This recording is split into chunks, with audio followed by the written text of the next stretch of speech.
Anyway, round six. There we go, round six preview. Oh dear. Hi, I'm Paul, the guy behind DrivingMaul, your best player story predictions and opinion. And joining me this evening to go through all the games is Ryan. How are you doing, sir? Yeah, not too bad. I guess recovered from what was a pretty terrible weekend in New Zealand, but No, yeah, right. absolutely. And that's one of the things that's going to be bearing on the minds of how these teams have been managed to prepare this week, because they're not going to be fully. How do they get heads fully about the rugby? But a place that will have its head fully about the rugby is the Tribe Sports app, isn't it? Why don't you give us a quick rundown as to what your coverage is going to be like this weekend? Yeah, it's a full live text commentary of all the Super Rugby games, but there's plenty of other rugby on there as well. Premiership, Pro 14, Major League Rugby, Super W for live scoring. So we've got all your rugby action on Tribe. So so the Tribe Sports app, go to the App Store on Twitter, or well, not Twitter, sorry, on Apple or Google or whatever, that kind of thing. It'll be there. And it's free. Free! Look at that. What more could you ask for? Apart from this a wonderful free service. So we kick off the weekend with the Blues versus the Highlanders. I guess the thing we've got to sort of talk about first before we go any further is that the Blues haven't beaten another New Zealand franchise for 20 games. So does that basically mean we don't have to bother previewing the game? It's basically the Highlanders will win? Well, the last one that they did beat was the Highlanders at Eden Park. So it'll be kind of history repeating, I guess, if they did get the win. Yeah, who knows? So it's been 20 games since they've won. Looking at the selections, I thought there's a few, only 3 changes to the win over the Sunwolves, but a bit surprised to see that the bench looks stronger than the starting 15. Yeah, I guess dropping Carl Tuinukuafe back to the bench, bringing in Ofa Tongafasi, that adds a real impact in terms of front row and scrummaging. In the week 1 game against the Crusaders, they had that combination as well, and they did make a big impact coming on and disrupting the Crusaders scrum. So probably looking for that kind of impact again. And I expect a bit earlier than maybe you'd see a normal sort of front row substitution. Tui Pelotu Papali'i as well. Lots of firepower there to bring on lots of experience, which I think the Blues in the past have failed to shut out games that they've had chances to win. I wonder whether it's a move to have a little bit more experience finishing games rather than the rookies kind of running through until the 80th. Yeah, it is a very experienced bench. Tungafasi, Tuani Kafi, Tuipulotu, Papali'i, Pulu, Black. It's a very experienced bench there. All those players have got All Black. Terry Black hasn't. Sorry, all the others have got All Blacks experience. So Blake Gibson is the captain that's starting off. Harry Plummer at 10.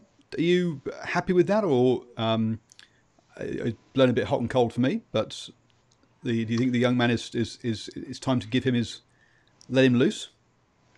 I'm not convinced. I think I prefer Terry Black as the 10 option. But it looks to me as if Plummer's perhaps edged ahead of him in the pecking order. The key thing I think with Plummer is he's got to kick his goals. Yep. And he probably offers a little bit more of a running threat. But I like Black as more of the general and the goal kicking type. So perhaps, it's a similar thought that he can come on and close the game down and control things. But Plummer's getting his opportunity, and as a Blues fan, he's hoping he takes it. Yep. Looking at the Highlanders, we've got this is I think pretty much a full strength Highlanders. You've got your Ben Smith, your Aaron Smith, Naholo, Luke Whitelock, all Shannon Frizzell, Dylan Hunt. You got pretty much, I say, a full strength side there. My only question for this one is Marty Banks ahead of Josh Ioane. That's Marty, the cult hero, purely because of his hair, I think, more than anything else. To start, expecting that? Wasn't expecting it. I think it's perhaps a case of managing some minutes for Ioane. Gatland was pretty disappointing when he had his opportunity to start. So I think they've got three tens in the squad that are probably all a little bit much of a muchness. Ioane's probably the one with the most potential. Banks gets his chance to start and I guess give Ioane a little bit of a breather coming off the bench. Interesting too, I think they've got a reasonably strong bench as well. Not quite the same sort of All Black experience, but you have got guys like Jackson Hemmelpaul, Siadi Tokalahi, a good scrummager off the bench, and Ioane and Buckman to add some cover in the backs as well. So yeah, I think both teams with plenty of impact to come off the pine. Yep, and actually one of the shortest injury. Just a kind of media comment. This is perhaps the shortest media release I've ever seen to go with the Highlanders. The call out. It was like 2 paragraphs long, about three lines per paragraph, just listing basically who was playing where. There was very little information at all in that one, and probably also their shortest injury list we've ever seen for the Highlanders. Only 3 players on that injury list: Brewer, Squire, and Thompson. So the Highlanders in, I say, one of the better places, player availability at least, they have been for a long time. So what was your call for this one? I have to go with the Blues. Blues by 7. Really? Wow. I went Highlanders, but I've gone and not got up my actual predictions. I can't remember how many it was. I think it was 5, but I'll just bring it up now. But yes, as I say, I just, with 20 losses on the trot, I just don't see how you can really back the Blues. But you back them with your heart instead of your brain. Well, that's the whole point, isn't it? Is that I do it for the. I'm trying to be as partial as I can be. Next up, we have the Hurricanes versus the Stormers. We were just chatting pre-show that basically the Hurricanes lineup has only come out about an hour ago. Well, maybe an hour and a half, but which is crazy late. If teams, and I'll probably get onto this later, but if teams really and Super Rugby really want us to create a buzz about what's going to happen at the weekend, they need to let us know the players earlier so we can talk about it. I think I can't remember who was talking to me, but I think they said that there is a stipulation that they have to be out within 48 hours. And if you've noticed with the Brumbies lineups, they've often been playing Friday night and releasing their games really late on a Wednesday, almost exactly 48 hours before. So New Zealand teams are not normally like that. Normally, quite often early or part way through the day is when they release theirs. But the Hurricanes, very late for them. They're normally a team that releases at about 4 p.m. New Zealand time. I think we were closer to 6 this today. So, yeah, interesting. Yeah, I know. You're right. The global the laws of rugby say you have to do it 24 hours before. 48 hours before. But for me, I've really liked is the Bulls getting theirs out very early over in South Africa, so that's basically one of the problems South Africa had was that all the teams would release their squads at exactly the same time, which meant that the press, the media, basically had one day to talk about it. Whereas if you release a day earlier, it means that all the media coverage is going to be about you, and that way you create more of a buzz. Now, I understand there are coaches want to keep tactics under wraps and all that kind of stuff, but at the moment, I think it's much more important to try and get as many fans through the gates and people interested in Super Rugby rather than actually worry about actually winning and losing games so much. I mean, it's interesting from my perspective where I'm sort of hunting the lineups every day, and I much prefer the kind of Premiership and Pro 14 system where they all come out at once, relative to what day they're playing.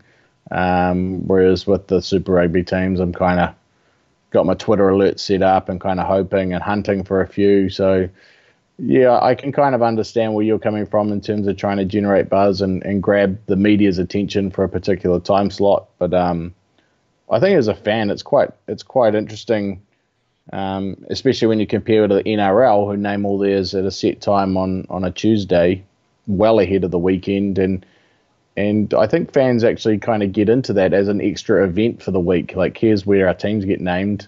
This is something to look forward to rather than kind of waiting and wondering when a team's going to come out.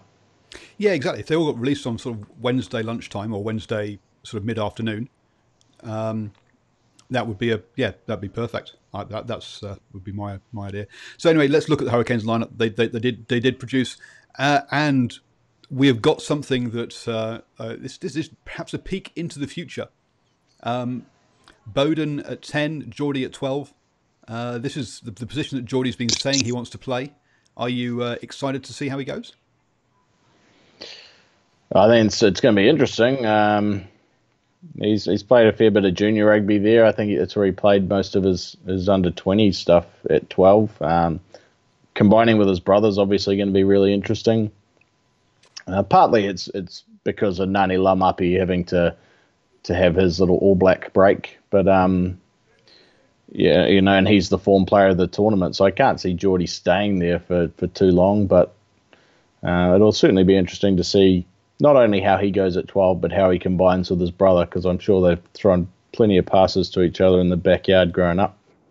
Oh, no, don't. Oh, dear me, here we go. They get the backyard rugby.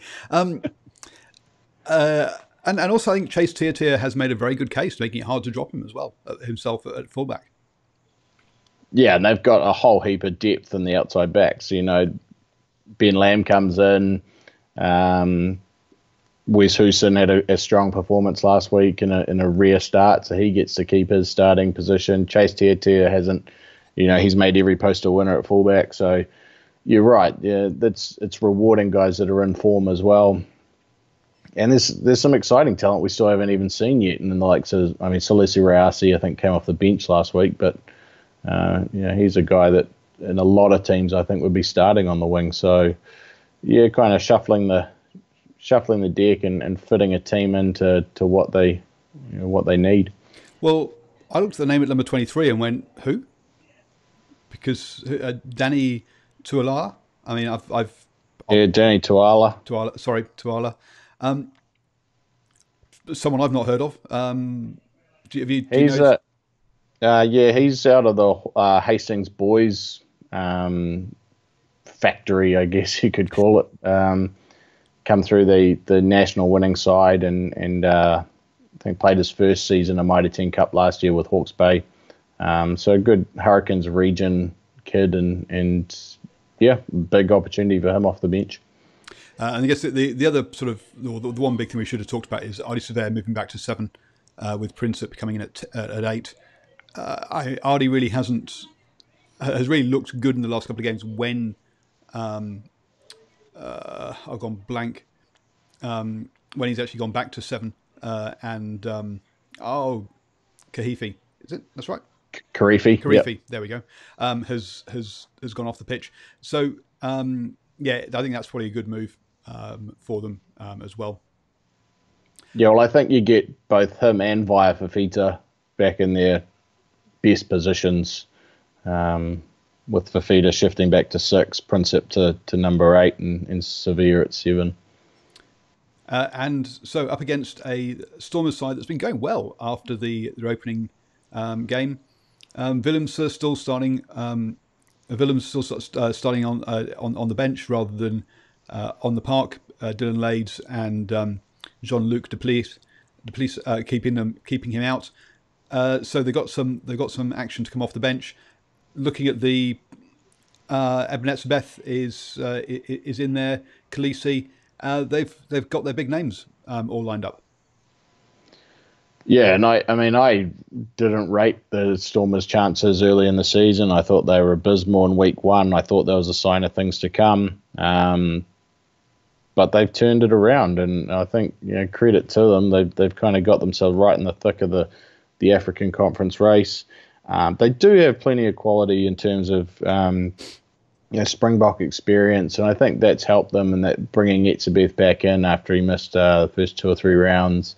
Khaleesi's a great leader, and then you got plenty of quality up front in the likes of Kitsoff, Franz Malherbe, and Bongi Umbanambi. So this could be a game that's won or lost up front. And I think, if you look at the teams on paper, as much as the Stormers, probably don't travel that well historically.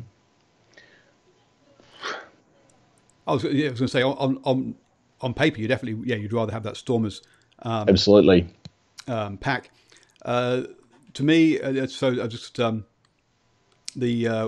interesting little stat is that Stormers, their worst defensive time is in that opening 20 minutes where they give up most of their tries.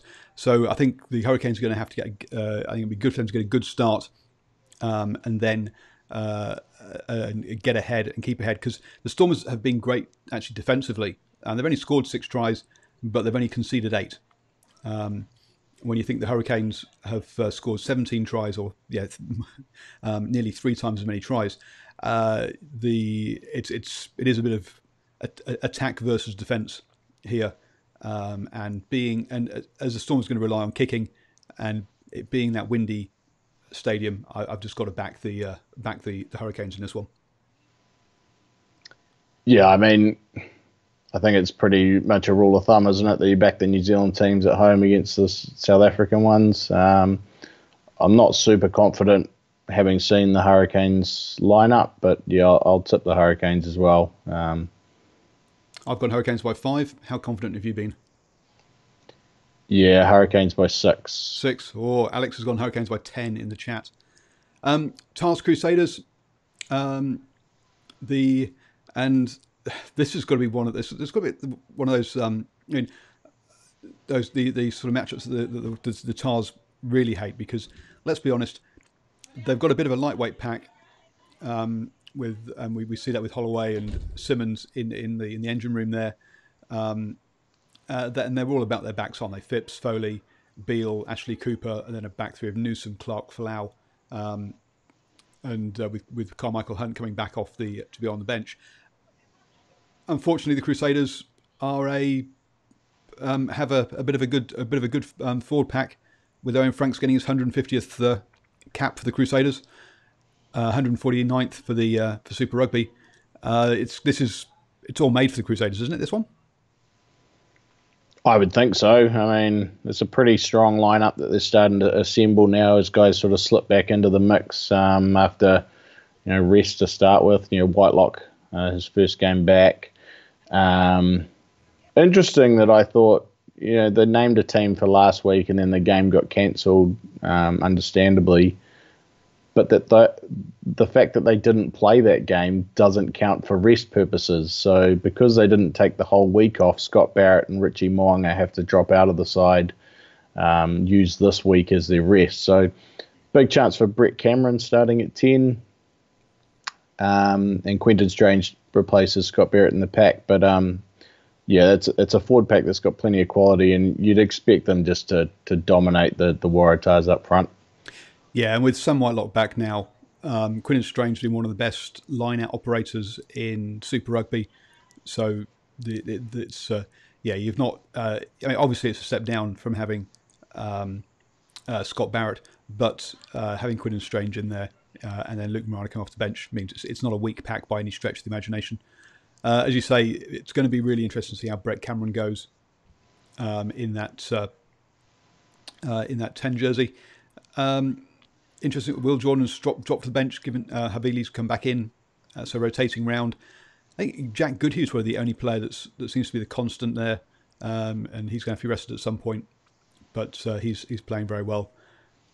We've seen before that adversity brings the best out of the Crusaders on the pitch as well.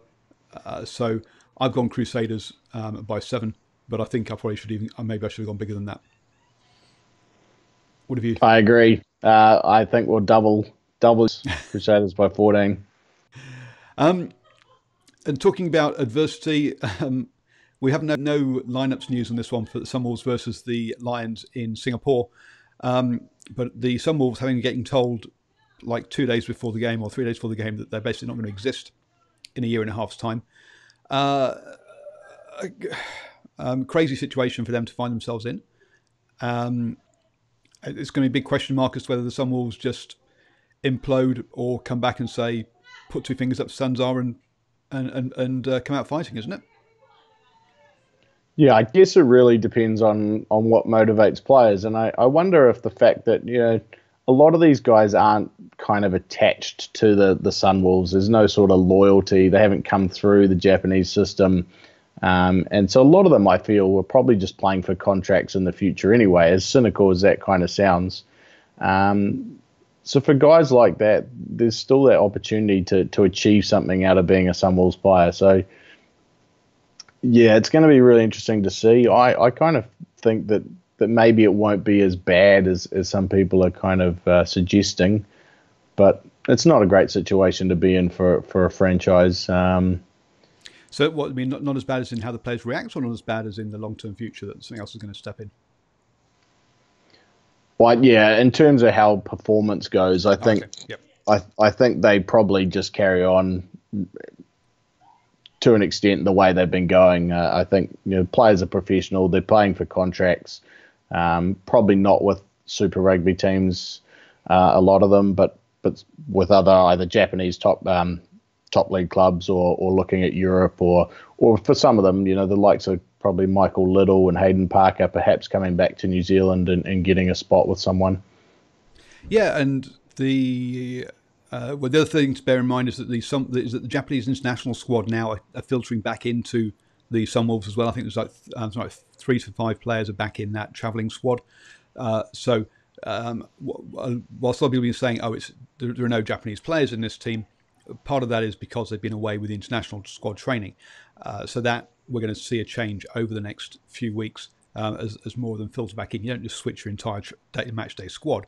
You integrate them back into the side. So we should see that there. The Lions, historically one of the better travelling teams from South Africa. Their whole revival started 3-4 years ago on tour by winning both their games in New Zealand. So you've got to say that it's not like the Stormers, the Sharks, or especially definitely not the Bulls, who really can't travel. This is so the Lions have been hot and cold this season, though. So with all of that thrown in there, I've only gone Lions by 3. What about yourself? Well, I covered the Lions game last week, and for the first 45 minutes of that game, they were abysmal. They deserved to be down 33-5 against the Rebels, and the fact that they won was nothing short of a miracle, really. They just flicked the switch. They got great impact off the bench. Lionel Mapu had a great game off the bench. So did Steve Satole, the prop. He was huge. Andres Kutsia off the bench was excellent. But man, if this is the kind of banana skin game for them where if they don't start well and if they perform the same way that they did against the Rebels, the Sunwolves could easily run out to a similar lead. And I think there's going to be lots of points in this game. I was going to say that's what they did against the Reds last week, wasn't it? This is true. So, you've got one team that started well last week and fell over, and one team that started poorly and came storming home. Sunwolves' discipline's got to get improved, obviously. That's a well-talked-about point, leading the league in penalties conceded. I think it'll be high scoring. Both teams want to run it. Both teams aren't great defensively. But you'd have to pick the Lions on quality in a close one. You would, and these two aren't scared of scoring tries. I mean, we've got the Sunwolves have scored 13, the Lions 19 tries. So this is not a Stormers situation at all. The interesting point here is, I guess, two things. One is that the Sunwolves score 3/4, or they've scored 9 tries in the first half, and only 4 tries in the second half. So 2/3 or so their tries in the first half. So they need to get out to a good lead. The Lions, it's that third quarter straight after half time. 8 tries in that quarter. More tries than any other team in any quarter of the game.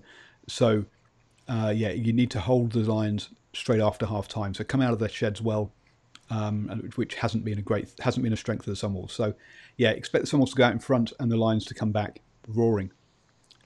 I'd hate I'd hate to be the Lions coach, by the way, after last week. I mean, they got it back to 33-all, and they won a penalty with 7 minutes to go, and they kick for the corner. And then they win another penalty, and they kick for the corner. And then they win another penalty, and there's like 3 minutes to go, and they have a scrum. And eventually they drop the ball, and you think you just blew 2 points. And then they monster the scrum and get the penalty again and finally kick it. I mean, come on, guys. Come on. You try and say there's some game nous missing. So Alex has gone Sunwolves by 5 in the chat. I've gone Lions by 3. Which way are you going? Yeah. Lions by 5. And they have to. I mean, the South Africa conference is crazy close. So the Bulls, Lions and Stormers are all on 13 points. The Sharks are on 11 points and the Jaguar is on 9. So it's at the moment that there's not a toothpick between them. They are it's very close there. So the Bulls versus the Chiefs. One of the things we said was, or I said early on, was the Bulls get their lineup out early. I've got breaking news for you, Paul. Oh, yes. We've just had the Chiefs lineup come in. Oh well. Let's quickly look at the Bulls one first, though. The Bulls. I was talking about try scoring. The Bulls are one of those teams that don't score many tries. Only 9 tries so far this season, but they've only let in 7. So second best defensive team after the Sharks, who've only let in 6. So Omri Pollard and his kicking at altitude is a big part of this team. They've got all their names. Ondal, Creel, Hendricks, Speckman, Rousseau. So you've got Hendricks with the old guy on one wing, and Speckman with no experience who loves dancing like it's sevens on the other wing. For such an exciting team, it's amazing they've scored so few tries, really, I guess. Yeah, it's just really about their game plan, isn't it? It's all about kicking, playing territory, backing their defence, forcing teams into penalties, and then kicking their points, and they're a little bit old school in that fashion that they don't, they get a penalty 40 metres out, they're not going to the corner. Andre Pollard's walking up to the referee and saying polls, and then invariably knocking it through. So they're happy to go up in threes. And the other thing too is that they are one of the teams that's probably named the most settled lineup week to week. Them and the Sharks. Yep. So lots of continuity. They get Berger Odendale back this week. I think there are only maybe 3 changes. Devon Rousseau comes in at the back, and there's another one in the forwards. But yeah. Yeah, they brought in Steenkamp for the breakdown. Yep. The Chiefs lineup. Then you just said you've got that. It was interesting to see that Damien McKenzie was named amongst the back 3 players for the touring squad. So I'm assuming Damien McKenzie at 15. Damien McKenzie is at 15 with Solomon Alomalo starting on the left wing. Oh. Jack Debrasini starts at 10. Yep. The rest of the back line, no real surprises, and the forward pack pretty much as expected. Ross, Harris, Talval, Retallick, Mitchell Brown gets the other locking spot. Luke Jacobson, Lachlan Bashir, and Tyler Ardron. So pretty much as expected. So one thing that's going to be interesting, Harris has got the worst record of any hooker or any at least mainstream hooker for lineouts. So it's going to be interesting to see how he goes. I guess if you've got the Bulls kicking threes and you've got the Chiefs kicking to the corner and then messing up their lineouts, that's pretty much I think how the game's going to go at the moment. Any difference do you think to that, or do you think the Chiefs are going to just try to razzle dazzle and drop the ball too much? Until the Chiefs show me otherwise, you just can't pick them, can you? I mean, they have been poor. And going to Loftus, it's the kind of trip that could perhaps just kind of bring a team together, but until they show it, not for me. Yeah, and it's the first time they've actually managed to get Debrasini on the park. He's been injured. So I think this is the kind of the settled playmaker, or the the steady playmaker, and then Damian McKenzie, whizzy whiz off the back of that is the right combination. I've gone Bulls by 7, but Alex has gone Bulls by 10, and Good for the Game has gone Bulls by 25 in the live chat. I'm guessing you've not gone quite that big. They'd have to score tries to do that, but I'll go Bulls by 12. So that's pretty impressive. That's pretty big. This would have to be the matchup of two of the biggest 10s in the comp too, with Pollard up against Debrasini, two heavyweight 10s, relatively speaking. Yes, in physical size rather than necessarily reputations, especially on Debrasini's side. Yes. So we then head to the coast for the Sharks versus Rebels. Now, if there's any coach that's earning his keep this week, apart from Razor Robinson, who obviously has got a hard job there, but it's got to be Wessels, hasn't it? I mean, the Rebels absolutely capitulating to the Lions. In what kind of mindset are they going to be in, do you think? I think the fact that they go back to sea level was a big help, because they just ran out of juice in that second half, and once the Lions got momentum, started throwing the ball around, and basically the Rebels just couldn't get back on side time and again. I mean, penalty count 20-1. I mean, you're not going to win many games like that, even though that they scored 33 points, and for what they were worth, they were worth that lead, but they probably. You think so? I thought that the Lions were making errors, and that actually the Rebels were sort of feeding off those errors, and then the Lions just stopped making errors in the second half and just ran away with it. I see your point, but I also think there's credit into forcing those errors. They played with a lot of line speed, which forced a couple of intercepts, a couple of turnovers, and they made the most of that. And they scored one brilliant counter-attacking try where they went 90 meters. They scored another great try off set piece where they went platform with Meeks and then Naisarani around the corner. But I wonder whether that strategy, just in the end at altitude, actually kind of handicapped them coming into the last 30 minutes, because they couldn't sustain that line speed. And you're right, once the Lions started hanging onto the ball, got that impact off the bench, it was a different story. And they are a team that are run by Genia and Cooper. And so as soon as Will Genia gets subbed, it's probably the biggest drop-off out of any substitution you'll get anywhere in Super Rugby between the starter and the replacement. So it's no surprise that actually the Rebels really struggled to score in that last quarter and to close games out. And I mean, Genia had come off one of the greatest refereeing performances you'll ever see the week before to rally back against the Brumbies, and he just didn't get any luck with that, trying to get an Egon Seconds ear. So that had a factor too, I think. So I mentioned earlier the Sharks' defence is the best in the league, only given up 6 tries so far this season. So the Rebels really are going to have their work cut out to unlock that. It's going to be interesting to see how that pans out. I just can't see that the Sharks losing this one. I think they're just going to cause the Rebels. I think Rebels is going to be shell shocked and in some real trouble. So I've gone Sharks by 3. Alex has gone Sharks by 5 in the live chat. How big are you going? Sharks by 8. By 8. Ooh. Bold, sir. Bold. Finally, Reds versus the Brumbies. Now, this is the one that I think everyone up till now, I think it's been pretty obvious who to pick. This is the one where I think actually that's going to split people. You're shaking your head there. Oh no, absolutely! Like, I've just got no clue. It was a shake, because you're right. I've just got no idea which way to go. So one of the things we were talking about beforehand is that the Brumbies have scored 2/3 of their tries off first phase. So basically, it's that kick to the corner, line out maul.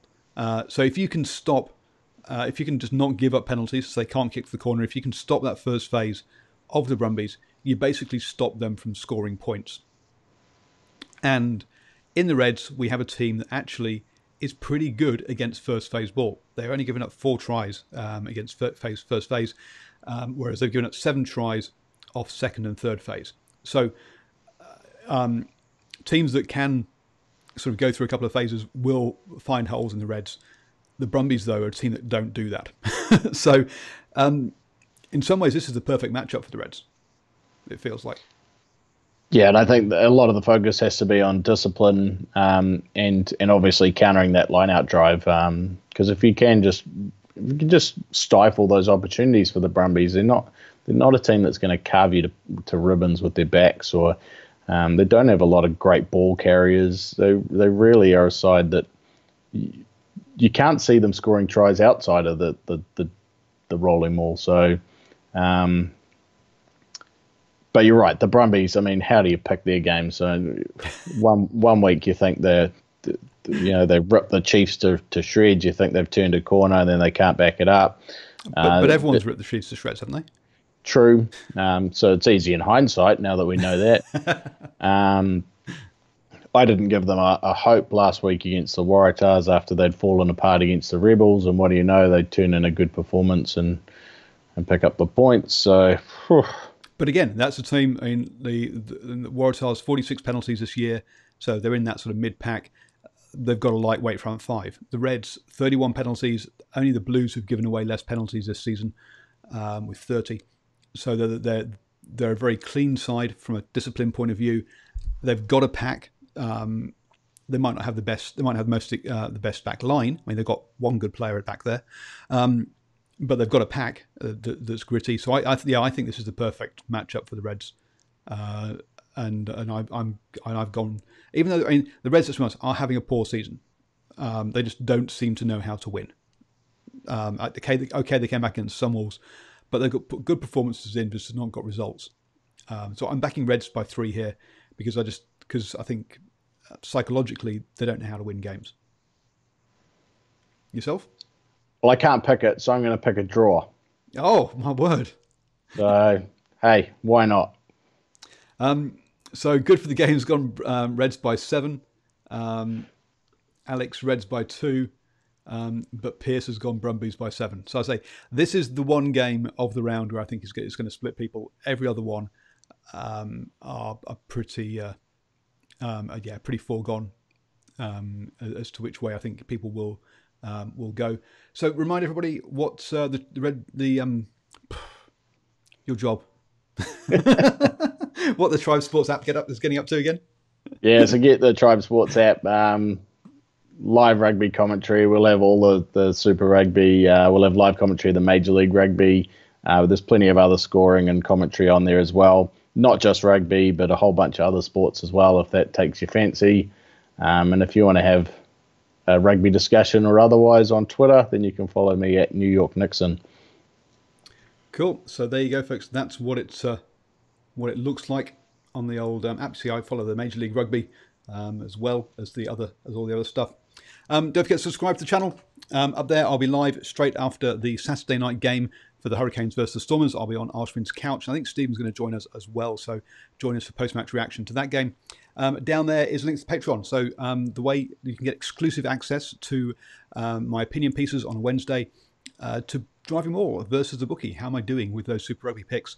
And also behind the curtains, you get to see how the business side of DrivingMaul all runs as well. So what tech I use, what social media strategies, etc. So if you want to get to see all of that and help to support me bring all this free content to you, then become a Patreon down there. And over there, the artificial intelligence at YouTube says those are 2 videos you'll enjoy. So go and watch them.